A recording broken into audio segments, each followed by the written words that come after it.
Peut-être que chaque petite fille rêve de devenir une princesse, belle, riche et célèbre, vivant heureuse pour toujours, comme dans un conte de fées. Christine Johnson ne faisait pas exception. Elle a eu une enfance heureuse, de grandes ambitions dans sa jeunesse et, une fois adulte, elle voulait devenir célèbre.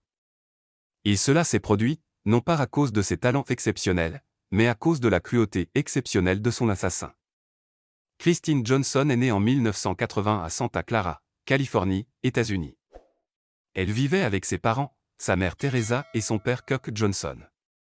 Même en bas âge, Christine et ses parents ont quitté la Californie pour s'installer dans la petite ville de Saugatuck, située dans le Michigan. C'était une petite ville calme et tranquille avec une population de moins d'1 millier d'habitants.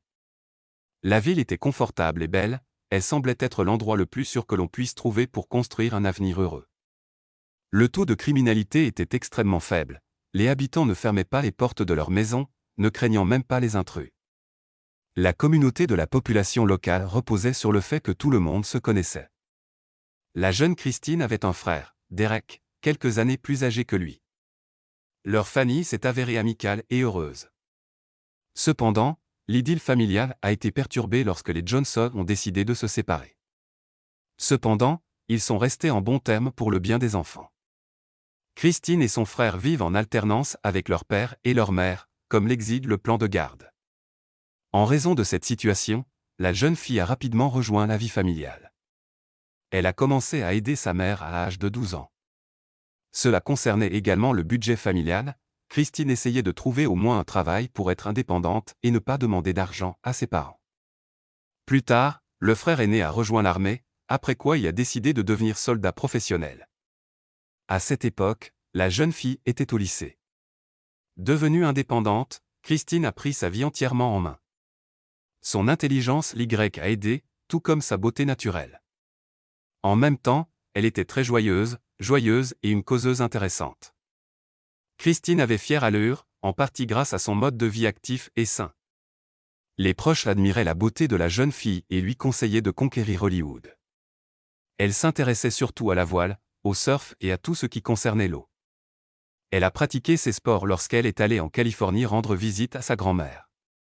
Cependant, à son retour au Michigan, Christine manquait toujours ses passe-temps favoris et avait besoin de temps pour se réadapter. Ici, elle s'intéressait au théâtre et était membre d'un petit club de théâtre. En hiver, la jeune fille travaillait comme serveuse dans un café local. Elle est devenue une véritable trouvaille pour le propriétaire de l'établissement, car elle était très douce, polie et sociable, ce qui attirait davantage de visiteurs. À cette époque, la jeune fille songeait de plus en plus à quitter leur petite ville de Saugatuck. L'atmosphère calme de la province n'était pas pour elle. Christine pensait qu'elle méritait plus et voulait une vie différente de celle de livrer de la nourriture dans les cafés. Elle pensait qu'il n'y avait pas de grande perspective pour elle dans cette ville. En 1999, elle a obtenu son diplôme d'études secondaires et a finalement eu suffisamment de liberté pour commencer à construire sa vie et son chemin vers le succès. Après avoir réfléchi à sa situation, la jeune fille a décidé de partir à sa recherche. Elle a voyagé dans différentes villes, y a travaillé et s'est essayée dans différents domaines d'activité. Elle a finalement décidé de s'installer en Californie en 2000, qu'elle aimait tant, où elle avait un climat merveilleux et bien plus d'opportunités pour réaliser son potentiel. Tout d'abord, elle a déménagé pour vivre avec sa grand-mère dans la petite station balnéaire de Santa Maria avec une population de 100 000 habitants. Mais, malgré la proximité de tous ses divertissements préférés, Christine s'attaque d'abord aux questions importantes. La première chose qu'elle a faite a été de chercher du travail pour subvenir à ses besoins, c'était très important pour elle. La jeune fille a obtenu un emploi d'administrateur système dans la compagnie d'électricité de la ville, puis s'est attaquée à la question de ses études. Elle a décidé d'aller à l'Université de Californie. L'établissement d'enseignement était situé assez loin, à 40 minutes en voiture de la maison de ma grand-mère. Elle y est entrée et s'est acheté une voiture avec l'argent qu'elle avait gagné plus tôt. Mais même conduire une voiture aussi loin était un problème, cela prenait beaucoup de temps à la jeune fille. Christine a donc commencé à chercher un emploi plus proche, et c'est ainsi qu'elle a évoqué pour la première fois son rêve, Hollywood. Elle a réussi à trouver un emploi à temps partiel dans une équipe de tournage qui envisageait de tourner un film. Son expérience de scène dans une troupe de théâtre lui a permis de s'intégrer dans un nouvel environnement de travail et elle a ainsi été embauchée comme assistante sur le tournage d'un thriller. Ici, elle a rencontré des gens vivant à Hollywood, c'était un véritable moment fort pour une fille de province. Elle a communiqué avec des acteurs et réalisateurs de renommée mondiale et était incroyablement heureuse. Christine ne croyait tout simplement pas à la communication avec les célébrités, elle était littéralement engloutie par le monde du cinéma. Ce travail l'a tellement inspirée que la jeune Christine a souhaité se rapprocher de ce domaine d'activité.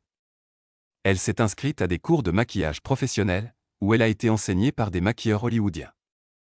Après avoir maîtrisé ses compétences, elle a envisagé de devenir maquilleuse de plateau. Pour ce faire, elle allait se rendre dans la ville de ses rêves, Los Angeles. Même s'il s'agissait d'un voyage plutôt risqué, la curiosité étant plus forte que la peur de l'inconnu, la jeune fille était attirée par Hollywood. En conséquence, elle a déménagé à Los Angeles, où se trouvent plusieurs studios de cinéma célèbres. Ce fut une véritable période de tentation pour la jeune beauté, mais elle démontra les meilleures règles de décence dont seule une jeune fille est capable. Elle ne menait pas une vie sauvage, malgré les tendances populaires de la communauté dans laquelle elle se trouvait, elle évitait les fêtes et les fêtes. La fille était plutôt modeste, elle avait un petit ami, quelqu'un qu'elle a rencontré il y a quelques années et qui a continué à communiquer malgré la distance. Puis il a emménagé avec elle et ils ont décidé de louer ensemble un appartement à Los Angeles. Depuis 2002, les jeunes n'avaient pas encore de stabilité financière, ce qui était donc bénéfique pour eux deux. Ce ne fut pas une aventure facile, mais la jeune fille ne désespéra pas et commença à chercher un nouvel emploi à temps plein. Cependant, c'était difficile, la jeune fille n'a trouvé que divers emplois à temps partiel. Il n'y avait pas de travail sérieux, son petit ami gagnait la majeure partie de son budget. Pendant ce temps, la relation entre Christina et Todd devenait de pire en pire. Plus tard, Christine s'est plainte à sa mère que les altercations verbales avec son petit ami se terminaient de plus en plus par des violences physiques. Elle était piégée dans une relation toxique et financièrement tendue. La mère a commencé à chercher un nouveau logement pour sa fille afin qu'elle puisse déménager. Christine s'est enfuie de son petit ami et a emménagé dans un petit appartement. Elle a continué à étudier à distance, période pendant laquelle son père a apporté à Christine un bon soutien financier. Il espérait que sa fille trouverait enfin une place et une vocation dans la vie, alors il voulait l'aider. En novembre 2002, Christine a finalement trouvé un emploi dans une entreprise de téléphonie mobile. Mais cet endroit était loin de ses idéaux, ni le domaine d'activité ni les revenus ne répondaient à ses attentes. De plus, la jeune fille n'a jamais pu trouver un logement normal à proximité de son travail. Sa mère a trouvé une maison confortable dans la ville de Santa Monica, voisine de Los Angeles, qu'elle a dû partager avec deux autres filles. Cependant, il était situé à côté de la plage et dans un quartier résidentiel animé. C'était l'endroit idéal pour se remettre sur pied, alors Christine s'y est installée. Pendant cette période, la jeune fille a été transférée à l'université de Santa Monica. Les rêves d'Hollywood de Christina ne se sont pas réalisés, elle n'a pas pu commencer à bâtir une carrière, ses relations se sont effondrées. Elle a littéralement recommencé sa vie à partir de zéro, mais la jeune fille n'a pas désespéré et a continué à poursuivre son rêve. Le 15 février 2003, elle s'apprêtait à se rendre à une fête. Auparavant, la jeune beauté se rendait au centre commercial. Elle a beaucoup parlé avec sa mère au téléphone, discutant de ses projets d'avenir, ce fut le dernier appel qu'elle a passé à ses proches. Le lendemain, dimanche 16 février 2003, la mère attendait que sa fille l'appelle pour parler de la journée écoulée, mais la jeune fille ne l'a pas contactée. La femme a essayé de l'appeler elle-même, mais le téléphone était injoignable. Au début, cela ne suscitait pas beaucoup d'inquiétude, car la fille pouvait se reposer ou travailler sans entendre la cloche. Cependant, le lendemain, Christine ne nous a pas contactés. Vers 9 heures du matin, la femme a appelé le travail de sa fille, elle était toujours au téléphone et répondait. Mais cette fois, la mère a reçu un répondeur. La mère a alors appelé son manager, qui lui a répondu que la jeune fille n'était jamais venue travailler. Il a également souligné que Christine était une employée très fiable et qu'elle n'avait eu aucun retard ou absentéisme au cours des 3 derniers mois, donc son absence a surpris tout le monde. Cependant, ils n'ont pas non plus pu la contacter. Selon le gestionnaire, l'employé a été vu pour la dernière fois le 14 février. Une de ses amies au travail a dit que la fille allait à une sorte de fête. La mère de la femme disparue s'est rendue sur la page de sa fille sur les réseaux sociaux, mais n'y a trouvé aucune information utile sur la fête. La jeune fille n'a jamais posté une seule photo de là, même si elle entretenait auparavant activement sa page, documentant littéralement chaque étape de sa vie. Elle a également vérifié les transactions sur les comptes bancaires de sa fille, mais depuis qu'elle a cessé de communiquer, aucune transaction n'a été effectuée. La mère a appelé tous les hôpitaux, mais Christine n'était inscrite nulle part. Après cela, le 17 février, la mère a décidé d'appeler la police de Santa Monica et a signalé la disparition de sa fille de 21 ans. Les enquêteurs ont vérifié ces jours-ci si la jeune fille avait été impliquée dans des accidents de la route, mais rien n'a été trouvé. Les voisins de la jeune beauté n'ont également rien entendu après sa disparition. La police s'est tournée vers son ex-petit ami Todd, avec qui elle a eu une liaison plutôt houleuse et parfois violente. Une version a été considérée selon laquelle il pourrait retrouver son amante qu'il avait fui et faire quelque chose avec elle, mais il a nié l'avoir vue. Les voisins de la jeune fille ont donné des informations superficielles selon lesquelles ils avaient vu Christine le samedi 15 février et qu'elle se rendait à une fête, mais ils ne savaient pas avec qui elle allait ni où exactement. Cela avait déjà été signalé à la mère d'un collègue de la femme disparue. Il s'agissait de la première piste dans cette affaire, et les enquêteurs ont commencé à vérifier cette information. Plus tard, un nouveau détective s'est joint à l'affaire. Dès qu'il a ouvert les dossiers collectés, la photo de la femme disparue l'a choqué. La victime du crime ressemblait beaucoup à une autre fille précédemment disparue et retrouvée morte en 1995. Cette fille était une aspirante mannequin et elle a été invitée à une séance photo pour un magazine sur papier glacé par un photographe, mais cette séance photo n'était pas destinée à avoir lieu. La victime s'appelait Linda Stolbick et son assassin était un photographe. Il a trompé une belle blonde hors de la ville, où il l'a violée et assassinée.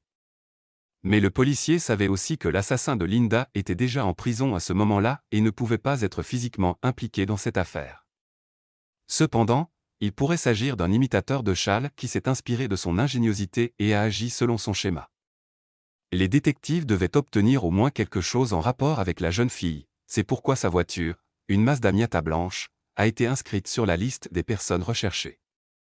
Dans le même temps, en communiquant avec la mère, les enquêteurs ont découvert plus de détails sur l'ex-petit ami de la jeune fille, Todd, ainsi que sur son nouveau petit ami nommé Lucas. Cependant, la mère savait très peu de choses sur Lucas, elle ne connaissait même pas son nom de famille, ce qui rendait la recherche difficile. Plus de 48 heures se sont écoulées et il s'agit d'une période critique pour rechercher les disparus. La police croyait sérieusement que Christine n'était peut-être plus en vie. Ils ont commencé à examiner les données de facturation du téléphone portable de la personne disparue. On a appris que le dernier appel sortant depuis son téléphone avait été passé à 17h34, le 15 février. Elle a appelé le 411, ce qui pourrait signifier qu'elle était en difficulté et qu'elle essayait de trouver une adresse ou un numéro de téléphone. Le dialogue a duré environ 3 minutes, ce qui signifie qu'il aurait pu s'agir d'une communication assez importante pour le dossier policier. Mais il a été impossible de connaître le contenu exact de la conversation. Ces appels n'ont pas été enregistrés. Après cet appel, le téléphone portable de la jeune fille est tombé en panne. Sa position a été détectée pour la dernière fois dans le quartier de Ventura Boulevard. La police a depuis contacté les médias pour les impliquer dans l'enquête. Des informations sur la disparition de Christine ont immédiatement fait la une des journaux, avec des allusions à des similitudes avec le meurtre de Linda. Les enquêteurs ont fouillé l'appartement où vivait Christine à la recherche de pistes possibles. Ils ont trouvé un reçu d'un magasin de lingerie daté du 15 février, jour de la disparition de la jeune fille. La police a constaté que Christine continuait de communiquer avec son ex-petit ami, malgré son comportement agressif. Elle lui rendait visite parfois et sa dernière visite eut lieu le 7 février. Mais les détectives ont découvert le premier indice vraiment sérieux en étudiant les informations contenues dans le courrier électronique de la personne disparue. Le 13 février, Christine envoie un message à la coordonnatrice qui organisait la fête. Dans ce document, elle a noté qu'elle attendait les vacances avec impatience et qu'elle allait acheter un billet.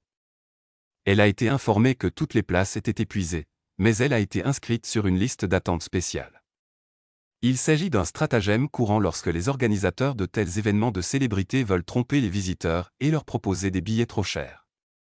La police a finalement trouvé le nouveau petit ami de Christine, Lucas, et lui a parlé. Il a déclaré avoir vu Christine pour la dernière fois le 14 février, la veille de sa disparition. Ils ont passé la soirée à regarder un film ensemble puis se sont dit au revoir. Le gars a passé avec succès un test polygraphique, avait un alibi et n'a éveillé aucun soupçon parmi les enquêteurs. Les détectives ont ensuite parlé avec son ex, Todd, mais il avait aussi un alibi. Le gars était absent, plusieurs personnes l'ont confirmé. De toutes les versions, la police était la plus intéressée par la fête à laquelle Christine se dirigeait, et après laquelle elle n'est pas revenue. Ils pensaient que c'était là que se trouvait la clé pour résoudre la disparition de la jeune fille. Les enquêteurs ont contacté les organisateurs de l'événement et ont été choqués, il s'est avéré que Christine n'avait pas acheté de billets et ne s'était pas présentée à la fête.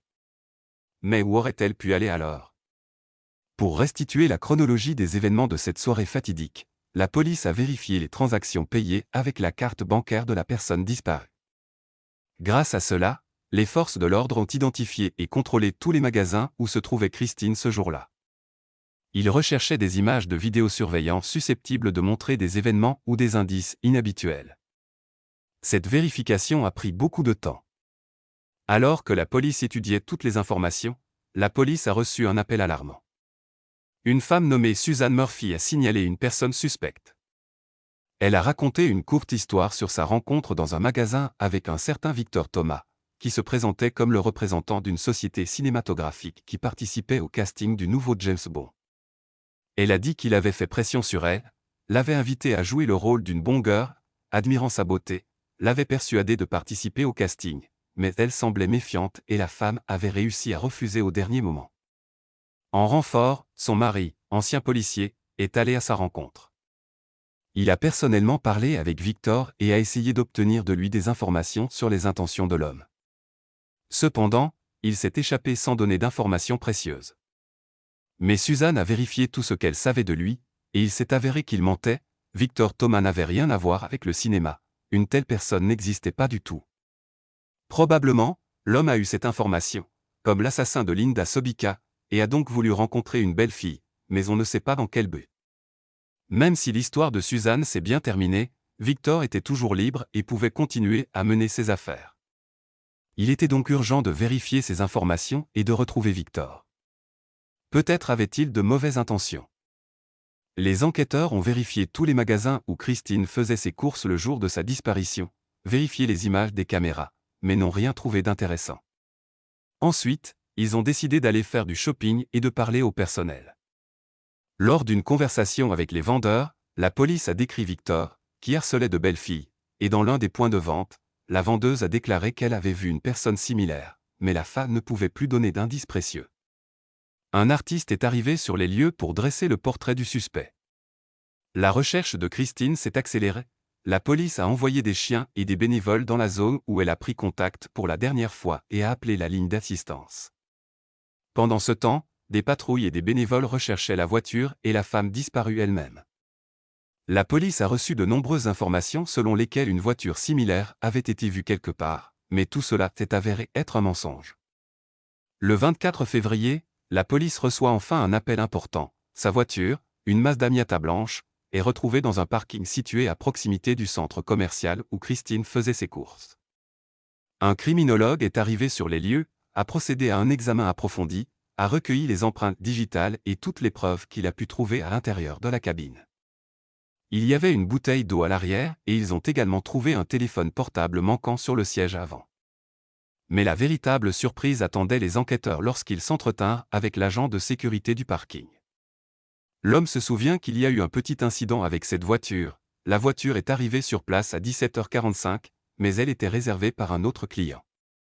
Un homme est sorti de la voiture et, après avoir appris cela, s'est comporté de manière agressive.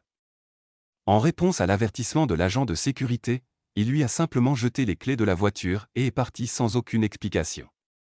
Il n'y avait personne à l'intérieur de la voiture.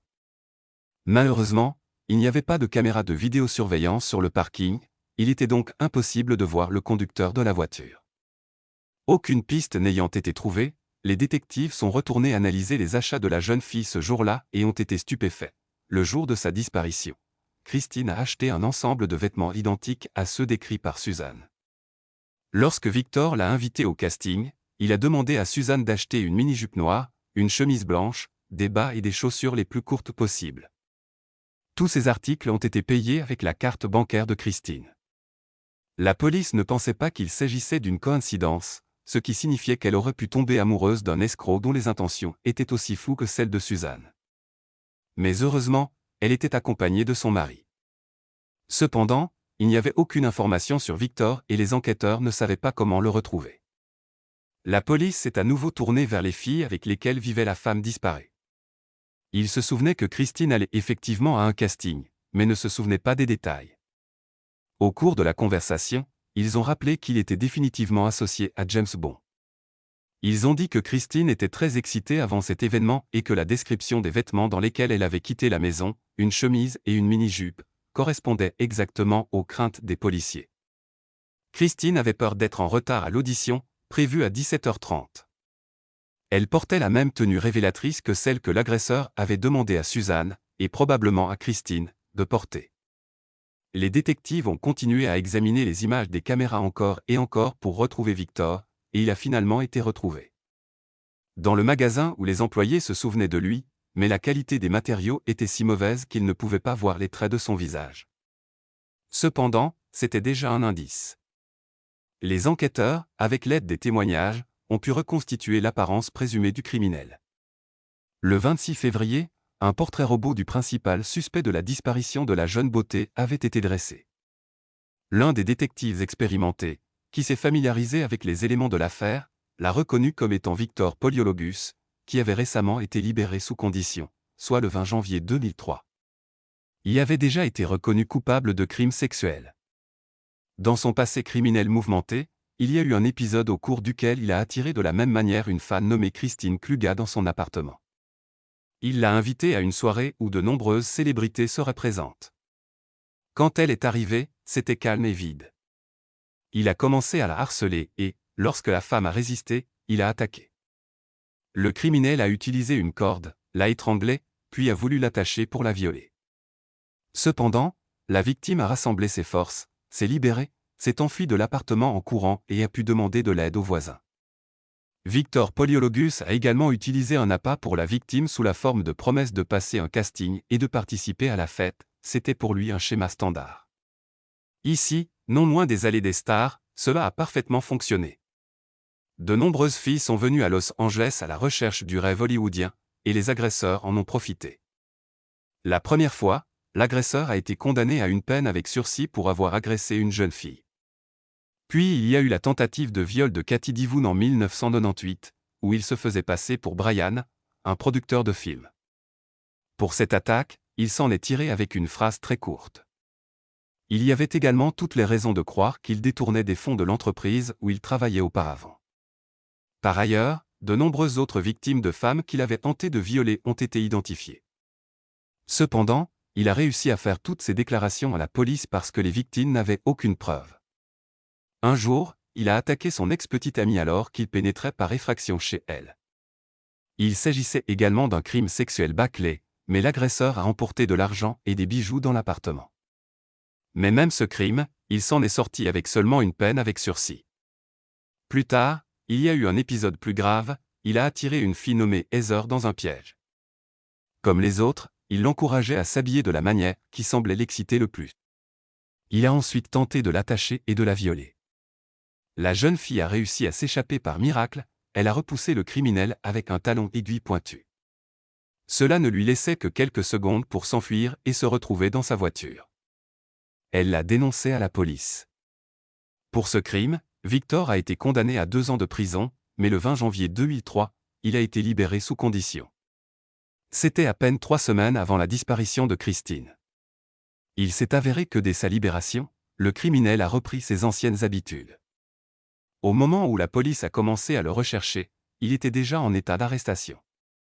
Cette fois, il a volé une BMW X5 à Beverly Hills et a tenté de la vendre en utilisant des documents fictifs. Après avoir été arrêté en relation avec le vol, il a été découvert qu'il détenait un portefeuille contenant tout un tas de pièces d'identité, de cartes de crédit et d'autres documents volés. Victor Poliologus correspondait au type de criminel dans le cas de la disparition de Christine et a également agi selon le même schéma. Tout semblait aller bien, alors la police a décidé de montrer sa photo à Suzanne, qui a pu éviter d'être agressée grâce à son mari. Au commissariat, la jeune fille a immédiatement choisi sa photo parmi d'autres, puis lors de la parade d'identification, elle l'a également distingué et a déclaré qu'elle avait immédiatement reconnu Victor, même s'il était évident qu'il essayait de changer d'apparence. L'homme s'est penché un peu, a étendu un bras plus long que l'autre et a coiffé ses cheveux différemment, mais la tromperie a été révélée. Lors d'un autre contrôle, le mari de Suzanne, qui tentait d'appréhender le criminel, l'a également reconnu. Malheureusement, l'agent de sécurité du parking où a été retrouvée la voiture disparue n'a pas pu identifier le criminel, car il l'a vu rapidement de loin dans l'obscurité et n'a pas du tout vu son visage. Victor était derrière les barreaux à ce moment-là. Or, le jour de la disparition de Christine, il était en liberté. Ce criminel curieux a nié toute implication dans la disparition de Christine et a nié avoir communiqué avec Suzanne, bien qu'il y ait des preuves du contraire. Victor a refusé de parler au détective sans avocat, invoquant le fait qu'il avait récemment été libéré sous condition et qu'il craignait qu'ils veulent le piéger. Les enquêteurs étaient en train de rassembler des preuves contre lui. Bientôt, un nouveau témoin est apparu, un agent immobilier qui avait travaillé avec Victor ces dernières semaines et considérait son comportement étrange. Le suspect cherchait à travers lui une maison valant jusqu'à 700 000 $. Il visitait plusieurs objets chaque jour, et cela a continué jusqu'à ce que la nouvelle arrive que des documents et des clés de l'une de ces maisons manquaient. L'agent immobilier ne pensait pas que son client pouvait être le voleur. Maintenant, lorsqu'il a vu sa photo dans le rapport de police, tout s'est mis en place. Le témoin a également identifié l'auteur. Selon lui, la dernière fois qu'ils se sont rencontrés, c'était juste la veille de la disparition de Christine. Ce jour-là, Victor s'est comporté de façon étrange, il était quelque peu nerveux.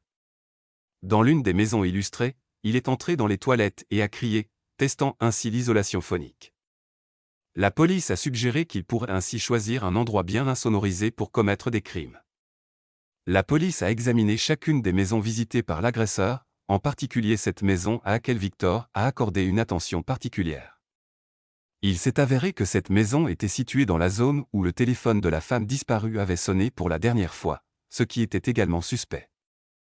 La police a recherché toute preuve pouvant indiquer Christine, éventuellement son corps dans la maison, mais n'a rien trouvé. Pendant ce temps, son appartement était également perquisitionné. Des photos de femmes dans sa tenue préférée ont été trouvées sur l'ordinateur de Victor, une mini-jupe, une chemise blanche, des bas et des talons aiguilles. À cette époque, l'enquête durait depuis 12 jours, mais la famille de la femme disparue espérait toujours qu'elle rentrerait vivante chez elle. Mais Victor a tout nié et n'était pas pressé de partager des informations avec les détectives. Il a seulement confirmé qu'il avait vu Christine, mais ensuite elle est partie et l'homme ne l'a plus jamais revue. Victor Poliologus est né en 1962 en Pennsylvanie. Il avait une famille ordinaire. L'homme était le plus jeune de 5 frères, est allé à l'université et a obtenu un baccalauréat, après quoi il est allé à Los Angeles pour faire des études supérieures. Il a été marié de 90 à 93. C'est intéressant, mais il y a des raisons de croire que le criminel a tenté d'empoisonner sa femme en 1991, lorsqu'elle l'a dénoncé. Ses tentatives pour organiser une entreprise de restauration ont échoué. Il en ressort l'image d'un homme offensé par le monde entier et tombé dans le crime. Son fétichisme pour les belles femmes l'a probablement poussé à bout et à les attaquer dans le but de les violer. Concernant le soir de la disparition de Christine, le criminel et l'avocat ont fourni un alibi. Victor a rencontré un ami dans un restaurant. Ils ont dîné. Cette information a bien été confirmée, mais la police savait que, malgré cela, il avait suffisamment de temps pour rejouer un autre drame avec une nouvelle victime et la kidnapper. Le 1er mars, la police reçoit un appel d'un nouveau témoin. L'homme a affirmé avoir vu la femme disparue le 15 février. Elle se serait arrêtée près de sa maison et aurait cherché un manoir ressemblant à un château. L'homme lui-même ne savait pas où il se trouvait, mais sa femme a entendu la conversation et lui a dit où aller. Cela s'est produit vers 17h30. Maintenant, il est devenu clair quel genre d'appel avait été fait au numéro 411. La jeune fille essayait de trouver le chemin d'une maison qui ressemblait à un château et a appelé la ligne d'assistance. La police avait une nouvelle piste, une maison qui ressemblait à un château, c'était dans une telle maison que Victor vérifiait l'isolation phonique. Tout le dirigeait. Alors que les enquêteurs travaillaient sur ces informations, un nouveau développement s'est produit. Le 3 mars 2003, 4 adolescents se promenaient dans les collines d'Hollywood. Ils admirèrent la magnifique vue de Los Angeles d'en haut jusqu'à ce que l'un d'eux se dirige vers le bord et aperçoive un objet étrange une centaine de mètres plus bas. Les adolescents commencèrent à regarder. Ils pensaient que cela ressemblait à un mannequin. Les gars ont commencé à descendre, mais n'ont pas pu l'atteindre. Pourtant, ils étaient suffisamment proches pour se rendre compte qu'il ne s'agissait pas d'un mannequin, mais d'un corps humain. Pendant longtemps, les jeunes témoins n'ont pas pu décider quoi faire, car ils n'avaient pas emporté leur téléphone portable avec eux. Ils ont décidé de se rendre au commissariat et en chemin, ils ont rencontré une femme qui promenait ses chiens. Les adolescents lui ont raconté la terrible découverte. Elle a pu se rapprocher pour s'assurer que c'était vrai. Les jambes de la victime étaient attachées et enveloppées dans un tissu bleu. Elle portait un sweat à capuche gris, ses mains étaient attachées derrière le dos et elle avait un élastique à cheveux au poignet droit. Sous la taille se trouvaient des bas déchirés. La femme a été effrayée par ce qu'elle a vu et a appelé la police. Bientôt, la police et les secouristes sont arrivés sur les lieux et ont pu, avec beaucoup de difficultés, récupérer le corps sur les collines d'Hollywood. L'agresseur espérait probablement que le corps ne serait jamais retrouvé ici. Peut-être que cela serait arrivé sans les adolescents curieux qui se sont accidentellement égarés dans une zone aussi inaccessible. Le médecin légiste a pu identifier le corps de Christine Johnson, disparu. C'est non loin de la maison que Victor aimait tant en la visitant avec un agent immobilier que la victime a été retrouvée. La police a informé les parents de Christine de la tragédie, ils étaient fous de douleur. De nombreuses contusions et égratignures ont été constatées sur tout le corps de la femme assassinée, ce qui témoigne de sa résistance désespérée. L'état du corps était mauvais, il était devenu gravement décomposé après avoir été exposé à la chaleur pendant plusieurs jours. Il a également plu un jour. Le visage était particulièrement méconnaissable en raison de nombreuses blessures et aussi parce que la tête était inclinée vers le bas. L'oreille de la jeune fille était arrachée et elle présentait également une grosse ecchymose à la tête et au cou. Il résultait d'une blessure au crâne et d'un étranglement, considéré comme la cause du décès. Mais plus tard, de nouveaux détails terribles sont apparus. Les détectives étaient convaincus que Victor Poliologus était à l'origine du meurtre. Cependant, il fallait prouver que Victor n'avait vraiment pas d'alibi au moment de son décès. Pour ce faire, les policiers se sont rendus chez son ami Joy, avec qui il aurait dîné ce soir-là. Cependant, il s'est avéré que ce n'était pas du tout un ami, mais une connaissance. Après un interrogatoire approfondi, il s'est également avéré qu'ils auraient dû se rencontrer bien plus tard que le moment où la rencontre avec Christine a eu lieu. Selon un ami, ils auraient rencontré Victor par hasard la veille, le 15 février. Il était en retard au rendez-vous, arrivant vers minuit, alors qu'ils avaient prévu de se rencontrer beaucoup plus tôt. Victor avait des égratignures au visage, qu'il attribuait à une blessure accidentelle lors d'un déménagement. La police a reconstitué grossièrement l'enchaînement des événements qui ont précédé la disparition de Christine Johnson. Selon les enquêteurs, il aurait récupéré sa victime dans un centre commercial où il exerçait régulièrement son métier. L'homme a vu une belle jeune fille et a décidé d'agir. Comme d'habitude, il s'est présenté à elle comme un employé de l'industrie cinématographique et a invité la jeune fille à auditionner pour le rôle d'une James Bond girl. Il s'est montré très convaincant en cela. Agissant selon son plan, Victor a fait de nombreux compliments à la jeune fille et lui a expliqué qu'elle était idéale pour ce rôle. Compte tenu des ambitions et de la jeunesse de la jeune beauté, elle a cru à l'agresseur et n'a pas pu refuser. Le criminel a pris rendez-vous dans l'une des maisons qu'il visitait avec un agent immobilier, expliquant qu'un casting y avait lieu. Christine, se rendant compte qu'elle était tombée dans un piège, s'est préparée pour le casting, s'est habillée avec les vêtements demandés par l'agresseur et est arrivée sur place un peu en retard, car elle s'est perdue en chemin et a contacté le service d'assistance. Elle tomba alors dans un piège mortel dont elle ne sortira jamais. Lors de la réunion, elle a été l'objet de harcèlement, mais elle a désespérément résisté en lui grattant le visage. Elle n'avait nulle part où fuir, mais l'homme s'est avéré quand même plus fort. Victor l'a donc maîtrisée, a violé la jeune fille et l'a tuée pour qu'elle ne le dénonce pas. D'abord, il l'a frappée à la tête et l'a étranglée, puis il a jeté son corps dans les collines d'Hollywood. Le pire, c'est que le traumatisme crânien et l'étranglement n'ont pas causé sa mort immédiatement. Elle a seulement perdu connaissance et le criminel a cru qu'elle était morte. Lorsque le tueur l'a jetée sur les rochers, elle est tombée d'une hauteur assez élevée et a été encore plus blessée. Puis elle reprit ses esprits. Christine est morte lentement et douloureusement à cet endroit, sans attendre de l'aide, et ce n'est qu'après un certain temps que la victime est décédée. Le 12 mai 2003, le procureur a porté plainte contre Victor. Il a été accusé d'enlèvement, de viol et de meurtre au premier degré.